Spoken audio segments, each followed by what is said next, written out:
बिस्मिल्लाहिर्रहमानिर्रहीम, अस्सलाम वालेकुम। आप देख रहे हैं प्रोग्राम आवाज़ और मैं हूं आपका मेज़बान सैयद फवाज़ ज़ैदी। नाज़रीन, पाकिस्तान में गुज़िश्ता रोज़ पाकिस्तानी सहाफ़ी अरशद शरीफ को कत्ल किया गया। कीनिया में इंतहाई अफसोसनाक वाक़या पेश आया। अरशद शरीफ साहब अब इस दुनिया में नहीं रहे हैं। पाकिस्तान के सहाफ़त का एक दरख्शंदा सितारा थे। करियर का आगाज़ उन्होंने 1993 में किया।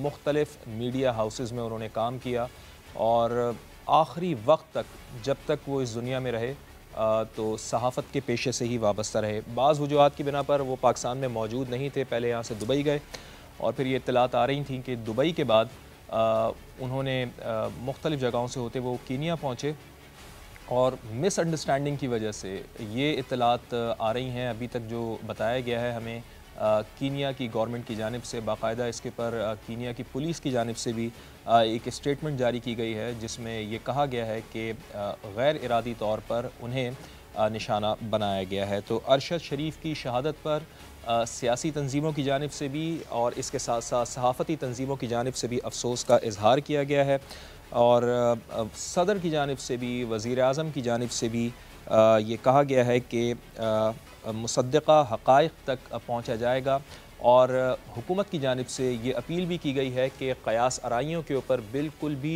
ध्यान ना दिया जाए। जब तक मुकम्मल इन्वेस्टिगेशन नहीं हो जाती उस वक्त तक कुछ भी नहीं कहा जा सकता। और पाकिस्तान के वज़ीर आज़म ने इस सिलसिले में हिदायत भी जारी की हैं कि जो उनका जसद खाकी है वो पाकिस्तान मुंतकिल किया जाए और इस सिलसिले में उन्होंने कीनिया के सदर से भी बात की है और बाकायदा ये कहा गया है कि तहक़ीक़ात होनी चाहिए। कीनिया के सदर से ये कहा है कि तहक़ीक़ात की जाएँ और जो लोग भी इसमें मुलव्विस हैं उनको करार वाक़ई सज़ा देनी चाहिए। और सहाफ़ती तंजीमों की जानिब से, सियासी तंजीमों की जानिब से पाकिस्तान में ये कहा जा रहा है कि एक कमीशन बनना चाहिए जो उनके कत्ल की तहक़ीक़ात करे कि क्या वजूहात हैं कि उनका ये कत्ल हुआ है। और सबसे बड़ी चीज़ ये है कि ये सहाफ़ी अरशद शरीफ साहब आज तो इस दुनिया में नहीं हैं, लेकिन बाकायदा ये कहा जा रहा है, ये मुतालबा किया जा रहा है सहाफ़ती तंजीमों की जानिब से कि एक कमीशन बनना चाहिए जो उनके कत्ल की तहक़ीक़ात करें। और इस सिलसिले में आज हिदायत भी जारी की हैं, रिमार्क्स भी जारी किए थे जस्टिस अतहर मिनुल्लाह ने इस्लामाबाद हाई कोर्ट में, और उन्होंने भी ये कहा है कि बताया जाए कि किन हालात में अरशद शरीफ साहब पाकिस्तान छोड़ कर गए और बाकायदा इस पर रिपोर्ट भी तलब की गई है। तो अरशद शरीफ साहब अब इस दुनिया में नहीं हैं। उनके अहल खाना की जानिब से ताज़ियत का इजहार करता हूँ मैं अपनी जानिब से भी और जामिया की जानिब से भी और अपनी टीम की जानिब से भी। अल्लाह ताला उनके लवाहिकीन को सब्र जमील अता फ़रमाए और उनको जन्नतुल फिरदौस में आला मकाम नसीब फ़रमाए। नाज़रीन, इलेक्शन कमीशन ऑफ पाकिस्तान ने साबिक़ वज़ीर आज़म इमरान खान की नाअहली से मुताल्लिक़ तोशाखाना रेफरेंस का तहरीरी फ़ैसला भी जारी कर दिया है। इस सिलसिले में इलेक्शन कमीशन ऑफ पाकिस्तान ने 3 रोज़ की ताख़ीर से तहरीरी फ़ैसले में बताया है कि इमरान खान ने जानबूझकर इलेक्शन कमीशन में गलत गोशवारे जमा कराए। इमरान खान ने मिलने वाले तहाइफ गोशवारों में ज़ाहिर नहीं किए। इमरान खान का पेश करदा बैंक रिकॉर्ड तहाइफ की कीमत से मुताबिकत नहीं रखता। PTI चेयरमैन ने अपने जवाब में जो मौक़िफ़ अपनाया वो मुबहिम था। फ़ैसले के मुताबिक साल 2018 और 19 में तहाइफ फ़रोग़ से रकम हासिल ज़ाहिर नहीं की गई। इमरान खान ने माली साल 2020-2021 के गोशवारों में भी हक़ाइक़ छुपाए। इमरान खान ने इलेक्शन एक्ट की दफ़ात 137, 167 और 173 की खिलाफ वर्जी की। इलेक्शन कमीशन ने फैसले में इमरान खान की नशिस्त खाली करार दे दी। इमरान खान की नाअहली आर्टिकल 63(1)P के तहत की गई। इमरान खान की नाअहली इलेक्शन एक्ट की दफ़ात 137 और 173 के तहत हुई। दूसरी तरफ इस्लामाबाद हाई कोर्ट ने इमरान खान की नाअहली का फैसला आज ही मुअत्तल करने की इस्तदा मुस्तरद कर दी है। इस्लामाबाद हाई कोर्ट के चीफ जस्टिस अतहर मिनुल्लाह ने इमरान खान की नाअहली के खिलाफ दरख्वास्त पर समाअत की, जिस सिलसिले में PTI चेयरमैन के वकील अली ज़फ़र ने अदालत में दलाइल दिए। जस्टिस अतहर ने सवाल किया कि एतराज़ात क्या हैं। उस पर अली ज़फ़र ने कहा कि एक बायोमेट्रिक तस्दीक़ का एतराज़ था। दूसरा एतराज़ ये है कि इलेक्शन कमीशन के फ़ैसले की मुसद्दक़ा नकल नहीं लगाई गई। इलेक्शन कमीशन ने फ़ैसला जारी ही नहीं किया, सिर्फ 2 सफ़ात मिले हैं। अदालत ने कहा है कि इस केस में जल्दी क्या है।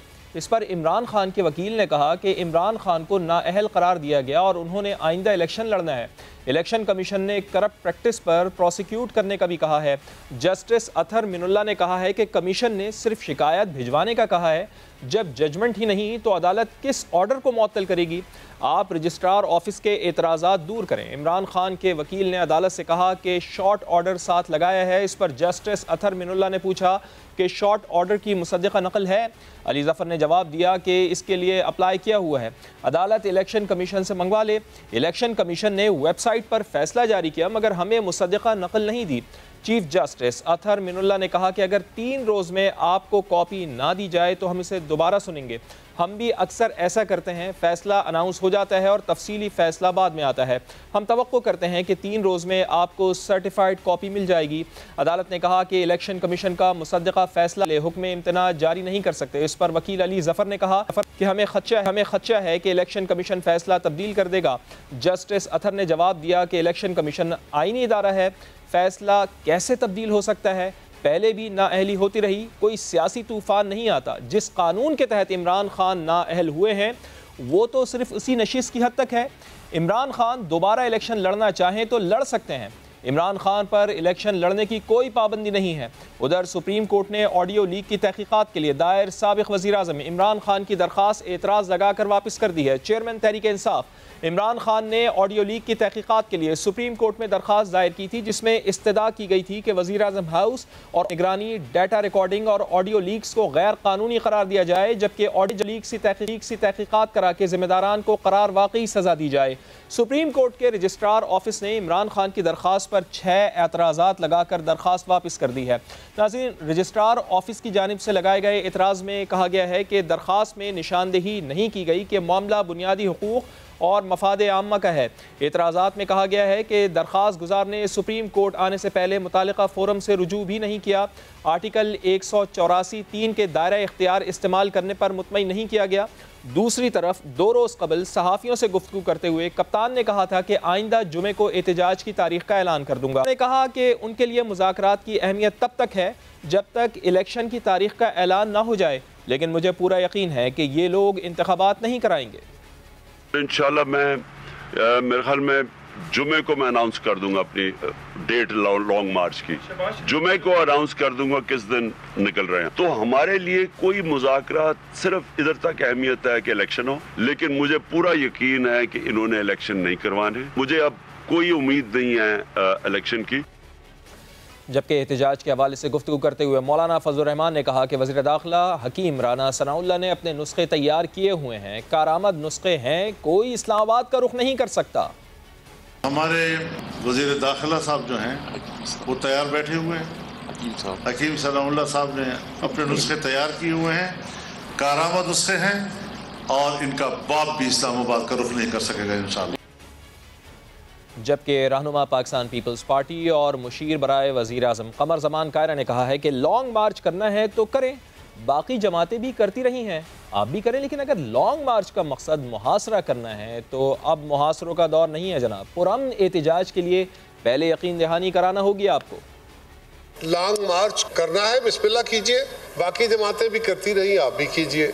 लेकिन अगर आपके दावे ये हैं कि हमने लॉन्ग मार्च करके इस्लामाबाद का मुहासरा करना है और हमने वज़ीर आज़म हाउस पे और पार्लियामेंट हाउस पे कब्जे कर लेने हैं, हुकूमत वक्त के साथ बात करके जिस हद तक अपने एहतजाज को ले जाना चाहते थे वो भी ले जाएं, बिल्कुल कोई एतराज़ नहीं होगा, लेकिन उसके लिए पहले श्योरिटी दे दें। अगर नहीं और वो कहते हैं कि मैंने मुहासरा करना है तो इत्लान अर्ज़ है कि अब मुहासरों का दौर नहीं है। खान साहब, आपने अगर जंग लड़नी है तो फिर जंग इदारों के खिलाफ, पाकिस्तान की रियासत के खिलाफ तो आप शुरू कर ही चुके हैं, आपको इस बात की इजाज़त नहीं दी जाएगी। जबकि तोशा खाना केस के हवाले से गुफ्तगू करते हुए उन्होंने कहा कि तोहफे लेना जुर्म नहीं है, तोहफे बेचना अखलाकी तौर पर जुर्म है और कानूनन जुर्म यह है कि आपने जो तोहफे बेचे उनको जाहिर नहीं किया। खान साहब ने को 58 गिफ्ट लिए हैं, तकरीबन 14 करोड़ रुपए के वो तोहफे बेचे। वो जनाब, तोहफे लेना जुर्म नहीं है, वजीर आजम तोहफे बेचा नहीं करते। जिस मुल्क का वजीर आजम अपने दिए हुए गिफ्ट, सरकारी तौर पे दिए हुए गिफ्ट बेच देता है मार्केट में, नफा कमाता है उस पे, वो मुल्क आपकी कितनी इज्जत करेगा। अखलाकी तौर पे बुरा किया, कानूनन जुर्म नहीं है। हाँ, कानूनन जुर्म यह है कि आपने मिसडिक्लेयर किया। उन्होंने कहा कि जो तोहफे जरदारी साहब ने लिए उनकी कीमत अदा की गई और उनका केस आज भी चल रहा है, लेकिन वो गाड़ियां तोहफे में ली गईं वो जरदारी साहब के ज़ाती इस्तेमाल में हैं, उन्होंने बेची नहीं हैं। हमने पहले दिन कहा था कि तोशा खाना से गिफ्ट लेना कोई जुर्म नहीं था, एक कानून है। माजी के हुक्मरानों ने भी लिए, आसिफ जरदारी साहब ने भी लिए, नवाज शरीफ साहब ने भी लिए। जरदारी साहब ने जो गाड़ियां ली थी उसका केस भी चल रहा है, लेकिन वो गाड़ियां जरदारी साहब ने उस वक्त उसकी मुअय्यन कीमत तय दे के ली थी और वो गिफ्ट उनको मिला था और वो गिफ्ट आज भी उनके ज़ाती इस्तेमाल में है। जबकि वफाकी वज़ीर और रहनुमा नून लीग मियाँ जावेद लतीफ़ ने कहा है कि 75 सालों में पहला सिविलियन है जिस पर करप्शन साबित हुई है, चोरी साबित हुई है। इमरान खान छोटा चोर भी है और बड़ा चोर भी है, दोनों सूरतों में इमरान खान को सज़ा होनी चाहिए। 75 सालों में पहला सिविलियन है जिस पर करप्शन साबित हुई, चोरी साबित हुई। ये कहता है कि आम लोग छोटे चोर को सजा होती है, तो छोटा चोर भी है जो चाय के सेट ले जाता है, जो वाटर की बोतलें, पानी की बोतलें भी उठाकर ले जाता है। छोटा चोर भी है और अरबों का चोर भी है। जिस कैटेगरी में फिट होता है तो दोनों शक्लों में जेल में होना चाहिए। जबकि वज़ीर ख़ारजा बिलावल भुट्टो ज़रदारी ने कहा है कि हमने इमरान खान को जमहूरी तरीके से घर भेजा। जब इमरान खान ने कुर्सी छोड़ी तो मुल्क बहुत से मसाइल में घिरा हुआ था जिसकी कीमत PDM ने अदा की। एक सिलेक्टेड वजीर आजम था, गैर जमहूरी तरीके से ओहदा संभाला था, हमने जमहूरी तरीके से उसको घर भेजा। जब खान साहब ने अपना हुकूमत छोड़ा था तो पाकिस्तान को बहुत से मसाइल में धकेल दिया था, डिफॉल्ट की तरफ जा रहे थे। ये बहुत बड़ा जुल्म था और जितना भी इसका पॉलिटिकल कॉस्ट रहा, पाकिस्तान डेमोक्रेटिक मूवमेंट ने अदा किया। अब सवाल यह है कि इमरान खान के किए की कीमत PDM ने क्यों अदा की, और क्या ये कीमत सिर्फ PDM ने अदा की या आम आवाम को भी इसका सामना करना पड़ा। वैसे देखा जाए तो असल कीमत तो आवाम ने ही अदा की है। आवाम महंगाई की चक्की में पिस गई है। जो भी आया उसने ये बताया कि जाने वाला मुल्क के हालात ख़राब करके गया है। अब इस मुल्क की बेहतरी के लिए आवाम को महंगाई की सूरत में कुर्बानी देना पड़ेगी और आवाम ने वो कुर्बानी दी भी, बल्कि आवाम आज भी इंतज़ार में है कि आखिरकार ये कुर्बानी का सिलसिला कब ख़त्म होगा। दूसरी तरफ आवाम को कप्तान के एहतजाज की तारीख़ का इंतज़ार है। अब सवाल ये भी है नाज़रीन कि क्या इमरान खान अपनी पूरी तवज्जो कानूनी जंग पर देंगे या अभी भी एहतजाज की सियासत को जारी रखेंगे, क्योंकि अभी तक इमरान खान की तरफ ये बयानात तो सामने आ रहे हैं कि जल्द एहतजाज की कॉल दूंगा, जुमे को ऐलान करूंगा, जुमेरात को ऐलान करूंगा, अक्टूबर में ही एहतजाज होगा। इमरान खान ने कारकुनान और ओहदेदारान से हलफ भी ले लिया है, सबको बता भी दिया है कि एहतजाज कितना ज़रूरी है, लेकिन तारीख़ का ताहाल ऐलान नहीं किया है। क्या इमरान खान नाअहली के रोज़ होने वाले एहतजाज के बाद अपना फ़ैसला तब्दील कर चुके हैं? क्या उनको लगता है कि एहतजाज में ज़्यादा लोग नहीं आ पाएंगे या तारीख़ का ऐलान ना करने के पीछे मामला कुछ और है? जबकि रही बात हुकूमत की, तो हुकूमत ने मुतालबा किया है कि इमरान खान पुरअमन एहतजाज की यकीन दहानी करा दें। अगर यकीन दहानी ना कराई गई तो एहतजाज की इजाज़त नहीं दी जाएगी। हुकूमत की तरफ से ताकत के इस्तेमाल का इंदिया भी दिया गया है कि अगर ताकत का इस्तेमाल किया जाता है तो क्या इससे इमरान खान की मकबूलियत में मज़ीद इजाफा नहीं होगा। इसी हवाले से मज़ीद बात करते हैं। लीग राना एहसान अफजल साहब हमारे साथ मौजूद हैं और सीनियर तजियाकार रज़ा रूमी साहब भी हमें ज्वाइन कर चुके हैं। बहुत बहुत शुक्रिया आप दोनों मेहमानों का। राना साहब, आप मुझे बताएं कि क्या इमरान खान की नाअहली का फैसला इतना कमज़ोर है कि हाई कोर्ट इसे मुअत्तल कर देगा? बिस्मिल्लाहिर्रहमानिर्रहीम। जो नाअहली का फैसला ECP ने दिया है उसमें लगता है ऐसे है कि जैसे कत्ल साबित हो गया, लेकिन जो उम्र कैद थी उसकी जो है वो अनाउंसमेंट नहीं दी गई। तो मैं समझता हूं कि शायद लेकिन जैसा भी फैसला है हम उसे तस्लीम करते हैं, लेकिन लगता है ऐसा है कि थोड़ा सा प्रेशर उन्होंने जो है वो जरूर फील किया, क्योंकि जहां वो कहते हैं कि मिस डिक्लेरेशन हुई, मिस रिप्रेजेंटेशन हुई, करप्ट प्रैक्टिसेस हुई, झूठ बोला गया, तो फिर वहां ये जरूर लिखना चाहिए था कि इसकी मुद्दत क्या है। लेकिन मैं समझता हूं कि ऐसी बात नहीं, आगे ये जब कोर्ट्स में जाएगा, हाई कोर्ट में या सुप्रीम कोर्ट में, या अगर जब PTI इस दाग को मिटाने के लिए, क्योंकि अब ये गिल्टी तो साबित हो गए हैं, ये गिल्टी साबित हो चुके हैं, तो वो जब जाएंगे तो वहां कोर्ट्स में इतना आसान नहीं होगा कि इस चीज को धो लें। हम वो सादिक अमीन नहीं रहे, और सादिक अमीन के जो लेकिन राणा साहब, इमरान खान ने तो आज कोर्ट में भी दरख्वास्त दायर की थी जिसमें जज साहब ने ये कहा है कि वो बाई इलेक्शन में हिस्सा ले सकते हैं। कानूनी माहिरीन की भी ये राय सामने आ रही है, लेकिन आप लोगों ने तो बहुत शोर मचाया है कि इमरान खान की नाअहली हो गई है, अब वो इलेक्शन में हिस्से। तो क्या वो जो शोर आपका मचाना था वो आर्जी आपकी खुशी साबित हुई? सब वो मैं नहीं समझता ये सिंपल मामला नहीं है। उन्होंने जो भी रिमार्क्स दिए तब तफसीली फैसला भी नहीं आया था, अब तफसीली फैसला आ गया है। एक आदमी जो सादिक और अमीन ना हो वो उसको ताहयात नाअहल किया गया है। ये प्रेसिडेंट है जो कोर्ट्स ने सेट किया है। तो मैं नहीं समझता कि वो प्रेसिडेंट जो है वो सिर्फ मुस्लिम लीग नून के लिए था और पीटीआई की जब बारी आएगी तो ये सारी चीजें गोल कर दी जाएंगी। ऐसा मुमकिन नहीं है। और अगर ऐसा हुआ तो ये बहुत बड़ा सवालिया निशान होगा, और जो लाडले की बात होती है वो मेरे ख्याल से सीमेंट हो जाएगी। लेकिन मैं नहीं समझता ऐसा होगा। ये जब ये आगे हायर कोर्ट्स में जाएगा मामला, तो ये जो गिल्ट उनकी साबित हो गई है वो उसको धोना इतना आसान काम नहीं होगा। चले रजा रूमी साहब, आपको क्या लगता है, क्या ये जब अदालत में जाएगा, जो अदालत में चला भी गया है मामला, अदालत से इमरान खान साहब को रिलीफ मिलता है, और इस फैसले से इमरान खान को क्या ज़्यादा सियासी नुकसान हुआ है या नहीं हुआ, और क्या इमरान खान की नाअहली से उनकी मकबूलियत में आप नहीं समझते कि इजाफा हुआ है? देखिए, नाअहली के बाद मकबूलियत में मुझे नहीं पता, उनकी मकबूलियत तो ऑलरेडी बहुत बढ़ चुकी है। और हमें उसको वो तो जब से निकाले गए हैं, उन्होंने जिस तरह जारहाना तरीके से अपने बयानिए को अवाम तक पहुंचाया है और एक विक्टिम के तौर पर अपने आप को पेश किया है, तो उसमें तो वो बड़ी हद तक कामयाब रहे हैं। तो ये अभी जो नाअहली वाला फैसला आया, इसके ऊपर तो सारी बात है, कोई साइंसी तरीके से मेजर करना तो मुश्किल होता है। हमारे यहाँ उसका ओपिनियन पोल्स नहीं होते। आपकी और मेरी राय और इस तरह जो कुछ सोशल मीडिया पे देखते हैं उससे लोग कयाफे निकाल लेते हैं। इमरान खान साहब की ऑलरेडी पॉपुलैरिटी बहुत बढ़ चुकी है। इस फैसले से ये जरूर हुआ है कि मैं समझता हूं कि उनके जो उनका बयानिया था बल्कि उलट हुआ है, उसको थोड़ा सा जद पहुंची है। उन्होंने 22 साल से, वो कहते हैं मेरी 22 साल की जिद्दोजहद है, और उन्होंने इसी पूरी चीज के ऊपर अपने आप को वो रखा हुआ है कि जी वो ईमानदार है, बाकी सब सियासतदान चोर हैं। तो ये जो इलेक्शन कमीशन की तरफ से जो फैसला है, अभी तफसीली फैसला भी आ जाएगा, तो उससे तो ये थोड़ी सी ठेस पहुंची है कि नहीं, इमरान खान साहब से भी गलतियां हुई हैं, अगरचे कि चलिए उन्होंने कसदन ना चोरी की हो, कसदन उन्होंने कोई गलत काम ना किया हो, लेकिन उन्होंने कोताही जो बरती कि उसको डिक्लेयर नहीं किया।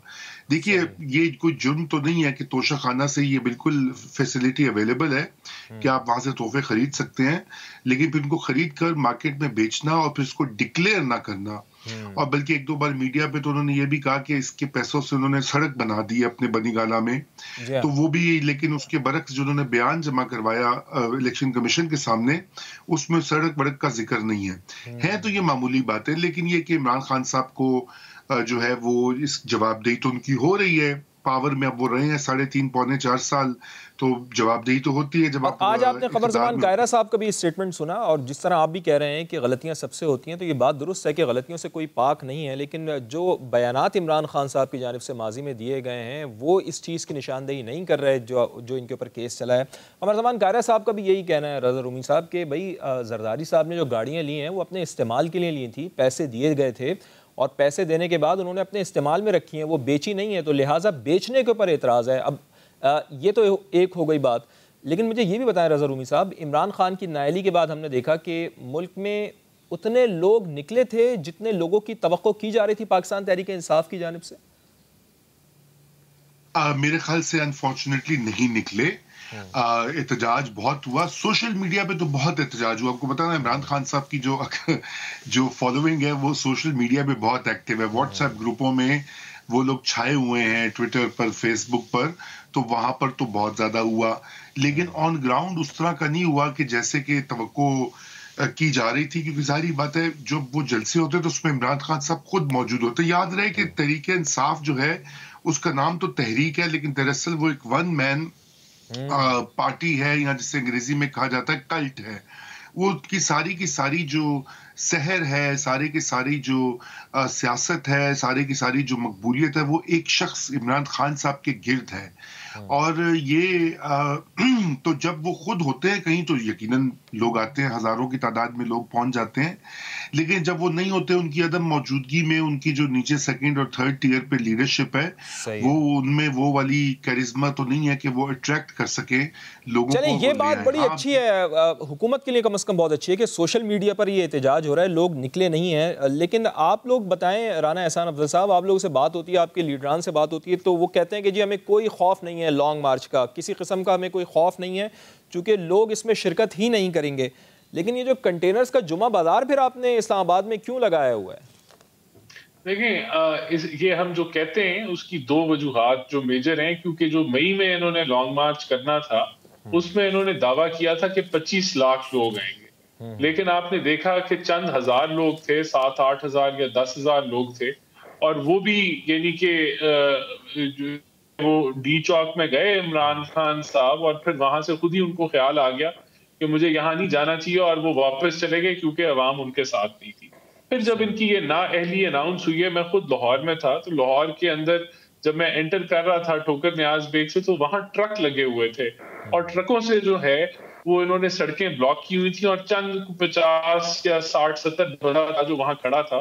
तो इसी तरह इन्होंने पूरा लाहौर जो है वो मुख्तलिफ जो एंट्रेंसेस थी वहां ट्रक लगा के और कंटेनर लगा के इन्होंने रास्ते बंद किए हुए थे। कहीं 100 बंदा था, कहीं 300 था, कहीं 400 था, कहीं 50 बंदा था। तो वहां भी ये अवाम को गैदर करने के लिए जो है वो नहीं कर सके। लेकिन हुकूमत जो है उसने अपनी जो इनके दावे हैं कि ये आएंगे और फिर संभाले नहीं जाएंगे और फिर ये श्रीलंका ना बन जाए, तो हुकूमत दावों से खौफजदा हो रही है राना साहब? नहीं, हुकूमत जो है ना उसने प्रीएम्प्ट करना होता है। हुकूमत ने इनके जो दावे हैं उनको सीरियसली लेना होता है, क्योंकि हुकूमत ने मेक श्योर करना है, देखिए अगर इन्होंने आना है तो ये आए, लेकिन उसकी इजाजत लें। इजाजत इन्होंने F9 पाक की लेनी है, इन्होंने कमिटमेंट अपनी लिख के दें, और हम जो है वो कोई कंटेनर नहीं लगाएंगे और हम इनको फैसिलिटेट कर देंगे। लेकिन अभी तक जो इनके दावे हैं, हमने ऑब्वियसली अपनी तैयारी करनी है। हम वो जो दोबारा जो इस तरह का इन्होंने जो 126 दिन का धरना जो पिछली दफा दिया था जो स्पॉन्सर्ड था, चले आप कह रहे हैं कि इनको रोकने की आपने तैयारी करनी है, वो कह रहे हैं जी हमने लॉन्ग मार्च का ऐलान करना है, लेकिन पाकिस्तान तहरीक इंसाफ का लॉन्ग मार्च मुसलसल ताखीर का शिकार क्यों हो रहा है? और अगर अब भी इमरान खान साहब ने तारीख नहीं दी, जो कि वो कह रहे हैं कि मैं जुमेरात को या जुमे को लॉन्ग मार्च ऐलान कर दूंगा। अजहर रूमी साहब, आप मुझे ये बताइएगा कि जिस तरह मैंने ब्रेक पर जाने से पहले भी जिक्र किया था कि इमरान खान साहब मुसलसल बारहा ये कहते रहे हैं कि मैं लॉन्ग मार्च की तारीख का ऐलान कर दूंगा, लॉन्ग मार्च का ऐलान कर दूंगा। गो कि उन्होंने पहले कहा कि मैं जुमे को लॉन्ग मार्च की तारीख का ऐलान करूँगा, फिर उन्होंने कल गुफ्तगू भी की तो उन्होंने कहा कि मैं जुमेरात को लॉन्ग मार्च की तारीख का ऐलान करता हूँ। ये मुझे बताइएगा कि कुछ ये भी इत्तलात आ रही हैं कि पसे पर्दा मुज़ाकरात भी चल रहे हैं। क्या इमरान खान साहब को पसे पर्दा मुज़ाकरात जो चल रहे हैं उसका नतीजा आने का इंतज़ार है, उसके बाद वो लॉन्ग मार्च की तारीख का ऐलान करेंगे? यानी अभी तक जो डिले उनकी जानिब से किया जा रहा था, इन्हीं मुज़ाकरात का नतीजे का इंतज़ार किया जा रहा था। और अगर अब भी वो लॉन्ग मार्च का ऐलान नहीं करते तो पाकिस्तान तहरीक इंसाफ का वोटर सपोर्टर किस हद तक इससे मुतासर हो सकता है? चूँकि वो तो इमरान खान साहब को वोट ही इस बुनियाद पर दे रहा है कि वो मुज़ाहमत कर रहे हैं बकौल उनके, अगर वो इस चीज़ को इस तरह से ले रहे हैं तो वो किस हद तक मुतासर होता है अगर अब भी उनकी जानिब से लॉन्ग मार्च का ऐलान नहीं किया जाता?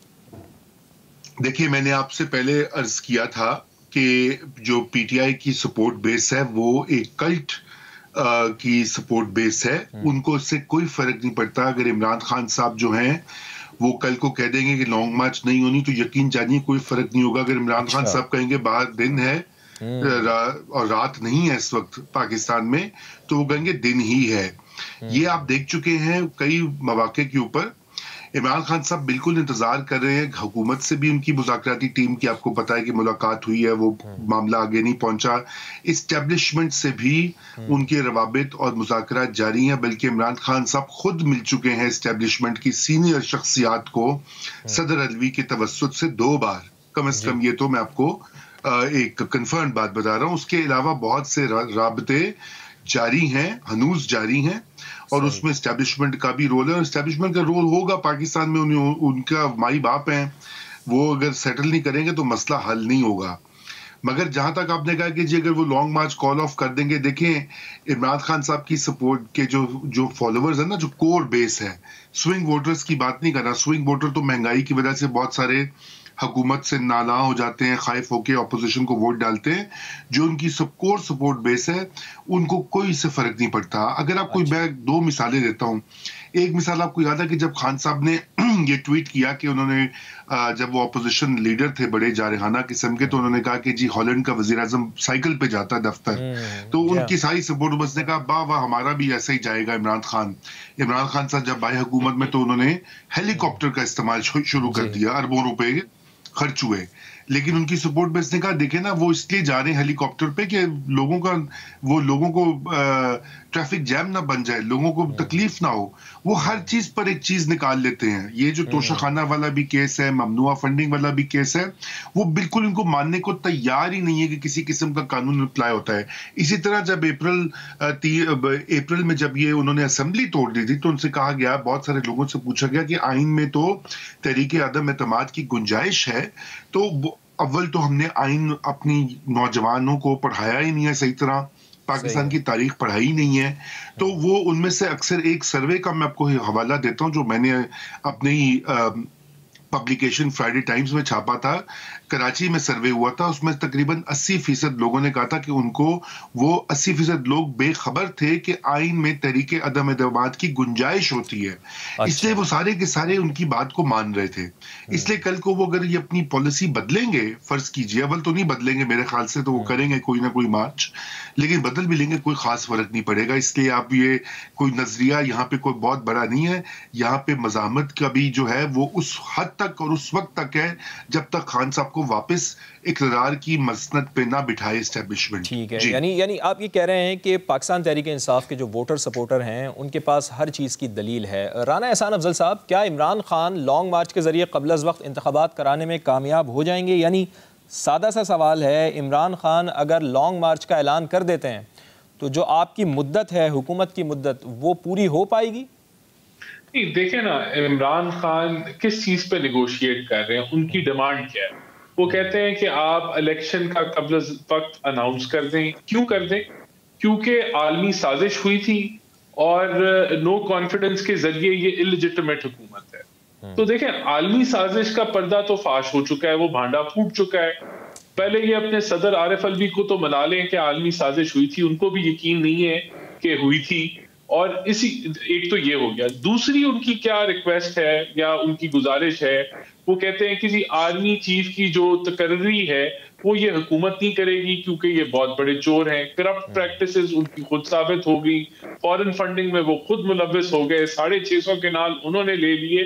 तो वो हमें जो कोई चीज करप्शन साबित नहीं कर सके, उसको करप्शन का वो जो है वो बयानिया देके वो कहते हैं कि जो है वो ये हुकूमत जो है वो ये आर्मी चीफ की सिलेक्शन नहीं कर सकती। तो वो तो खुद ऑपोजिशन में आईनी हक हम रखते हैं, तो किस चीज की उनसे निगोशिएशन करें कि वो पॉपुलर हो गए हैं। और वो पॉपुलर हो गए हैं तो वो पॉपुलैरिटी हमने मई में भी देख ली, पॉपुलैरिटी हमने जब वो नाअहल हुए तब भी हमने देख ली।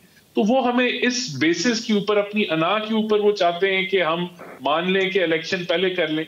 तो ऐसे नहीं होता, मुल्क ऐसे नहीं चलते। पार्लियामानी जमहूरियत में कोई वजह बताएं ना कि क्यों इलेक्शन पहले करा दें। तो जो उनकी वजूहात है हम उनको रद्द करते हैं। अब बात आ गई कि वो आएंगे, पता नहीं 20 लाख लोग ले आएंगे या 50 लाख लोग ले आएंगे, वो संभाले नहीं जाएंगे। तो उसके लिए हमने तैयारी कर ली है, वो आ जाएं। तो हम जो है वो समझते हैं कि इलेक्शन अपने टाइम पे होंगे। और अगर उनको बहुत शौक है हमारे से बातचीत करने के लिए तो उनके लिए असेंबलियों के दरवाजे खुले हैं, वो उधर आए, ऑपोजिशन करें, हम उनको वेलकम करेंगे, उनकी वहां बात भी सुनेंगे। और अगर उनकी बात में दलील हुई तो उनके साथ बैठ के जरूर हम बातचीत कर सकते हैं और इस मामले को आगे लेके बढ़ सकते हैं। ये बातचीत अभी क्यों नहीं हो सकती? क्या आप इस बात से इत्तेफाक करते हैं, मुतमईन आप इस बात को एंडोर्स कर रहे हैं कि बैकडोर पर मुज़ाकरात हो रहे हैं? गो के मुस्लिम लीग बैकडोर पे देखें, जो आदमी पूरे बांगे दे रहा है कि मैं, जो चौकीदार है उसको हमारे सर पे हाथ रखना है, वो कह रहा है कि जानवर न्यूट्रल नहीं होते, आप हम अच्छे हैं, आप हमारा इंतखाब करें, वो कोशिश कर रहा है, बैकडोर की भी कोशिश कर रहा है। लेकिन मैंने जो पूरा आपको एक्सप्लेन किया कि किस बेसिस पे, यानी कि इस तरह तो पार्लियामानी जमहूरियत के अंदर कोई भी जो है किसी का दिल करे या किसी को लगे कि मैं पॉपुलर हो गया और इस वक्त इलेक्शन हो जाने चाहिए, तो क्या आप उस वक्त फिर वो जो हुकूमत है, सिटिंग हुकूमत है, वो उस बेसिस को बना के सर हुकूमती सतह पर कोई मुज़ाकरात हो रहे हैं? चूंकि खान साहब तो कह रहे हैं कि मेरी बातचीत चल रही है। देखिए, मेरी नॉलेज में नहीं है, मुझे शायद हो रहे हो, लेकिन मेरी नॉलेज में नहीं है, इसलिए मैं इस पर कोई कमेंट नहीं कर सकता। मेरे पास इंफॉर्मेशन नहीं है कि मैं आपको बता सकूं कि मुज़ाकरात हो रहे हैं या नहीं हो रहे। लेकिन इस चीज की तो तस्दीक हो गई है कि इमरान खान वो बैकडोर चैनल से जरूर उन्होंने वाया सदर आरिफ अलवी कोशिश की है, लेकिन बात हुई आ जाती है कि वजह होनी चाहिए ना, कोई वजह हो कि आप इलेक्शन पहले करा दें। वो वजह मुझे अगर है तो वो आप मुझे समझा दें कि वो क्या वजह है, क्या वजह हो कि इलेक्शन पहले हो। तो रज़ा रूमी साहब, अगर इमरान खान साहब ऐलान कर देते हैं और लॉन्ग मार्च का ऐलान हो जाता है, तो जो सवाल मैंने राना एहसान अफजल साहब के सामने रखा था कि तो फिर क्या आपको लगता है कि ये हुकूमत अपनी आईनी मुद्दत पूरी कर पाएगी? लॉन्ग मार्च से गो के हमने पहले भी देखा है कि 2014 में भी इमरान खान साहब ने धरना दिया था, फिर अभी 25 मई को भी हमने देखा कि उन्होंने धरना दिया, लॉन्ग मार्च किया, लेकिन उसके खातिर खा नताइज सामने नहीं आए। तो आपको क्या लगता है कि यह सिर्फ थ्रेटन कॉल है जो इमरान खान साहब देते रहते हैं ताकि हुकूमत को जिच किया जाए किसी तरीके से, या इससे बढ़ के कुछ नहीं है? नहीं, देखिए, पहली तो वो बात कॉल इसलिए दे रहे हैं कि इसमें कोई शक नहीं है कि इस वक्त अगर इंतखाबात जल्दी होंगे तो इमरान खान साहब की जीत के इम्कानात कहीं ज्यादा रोशन हैं। वो यकीनन एक सिंगल लार्जेस्ट पार्टी बनने की पोजीशन में इस वक्त हैं। आप उसका एविडेंस देख लीजिए, जो पंजाब में ज़िमनी इंतखाबात हुए, जो अभी कौमी असम्बली के ज़िमनी इंतखाबात हुए। राना साहब शायद मुझसे एग्री नहीं करेंगे, लेकिन ये कि इस वक्त आप कल इलेक्शन कराएंगे तो इमरान खान अच्छी खासी सीटें लेकर पार्लियामेंट में पहुंचेगी उनकी पार्टी।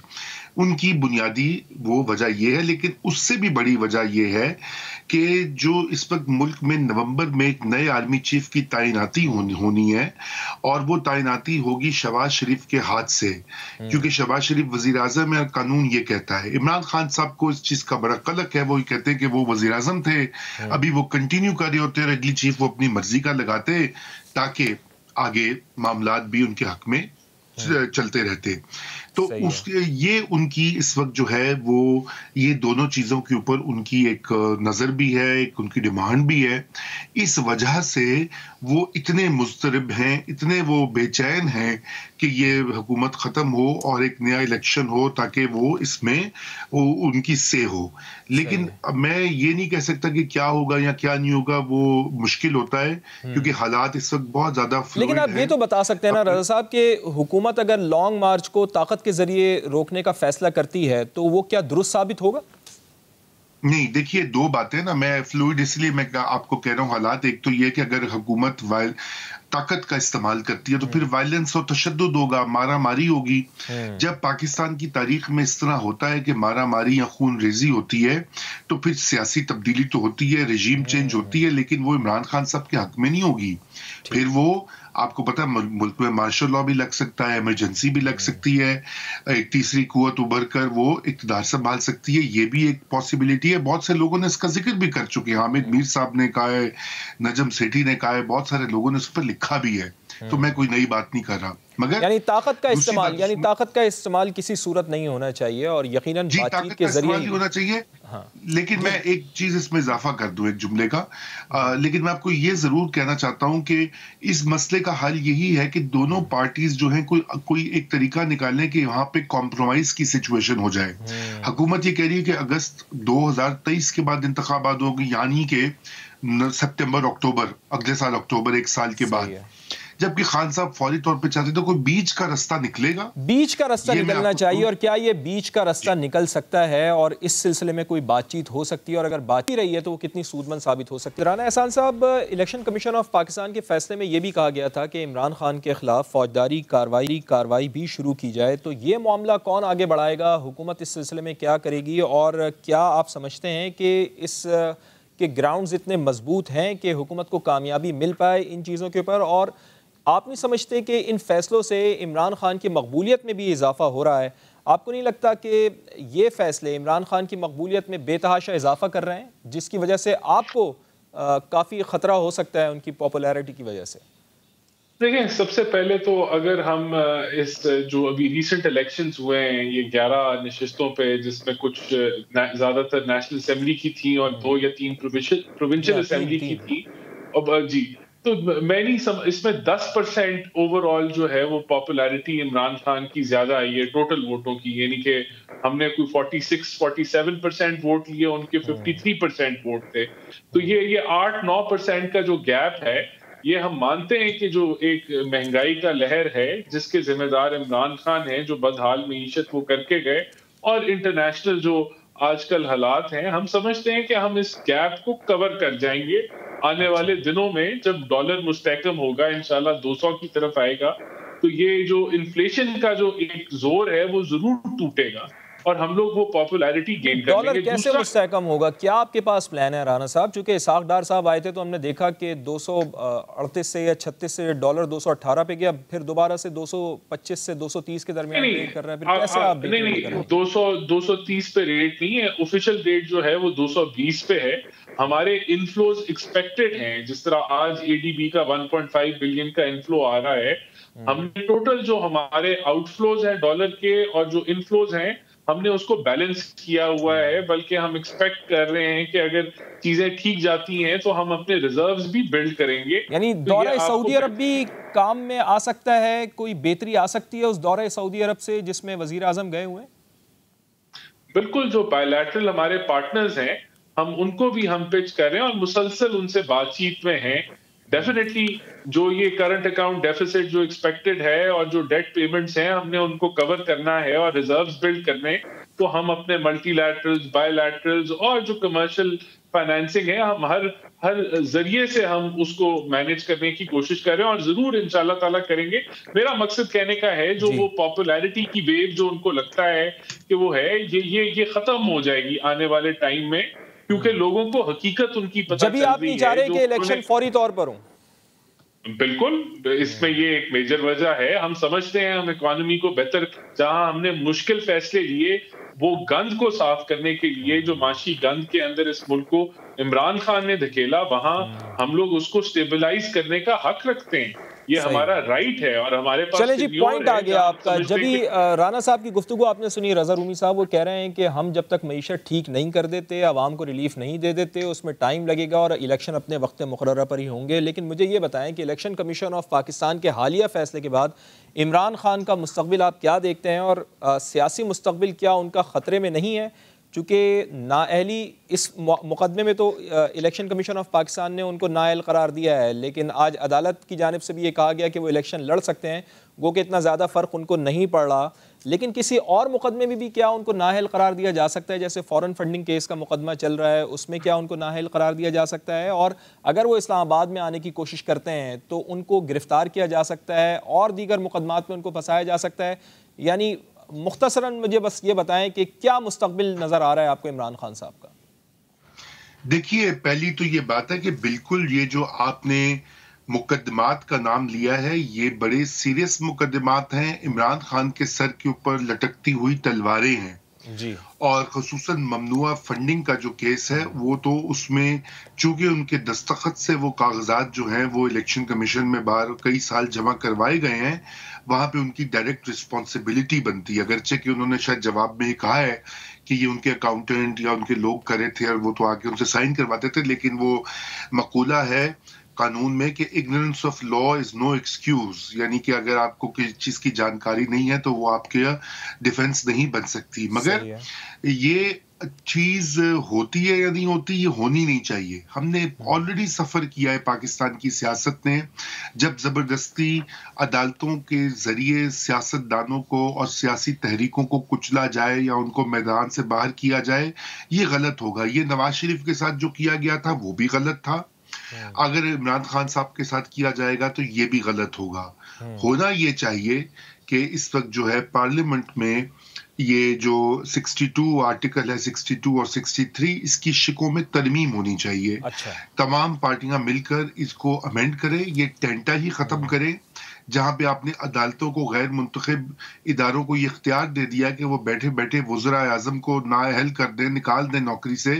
यूसुफ रजा गिलानी को निकाला। लेकिन जब इमरान खान साहब पार्लियामेंट में नहीं जाएंगे तो कंसेंसस कैसे डेवलप होगा रजा रूमी साहब? बात तो ये पार्लियामेंट में जब उन पे पड़ेगी तो अभी ऑलरेडी शुरू हो गया ना मामला, तो जाएंगे ना। देखिए अब अपने मकसद के लिए तो खान साहब तो यू टर्न के माहिर हैं, वो ले लेंगे, आप फिक्र ना करें इसकी। वो चले जी, बहुत शुक्रिया। इसी नोट के साथ प्रोग्राम को इख्तिताम की जानिब लेकर जाते हैं। रजा रूमी साहब, बहुत शुक्रिया आपका, आप हमें ज्वाइन कर चुके थे और प्रोग्राम में अपनी आपने राय दी।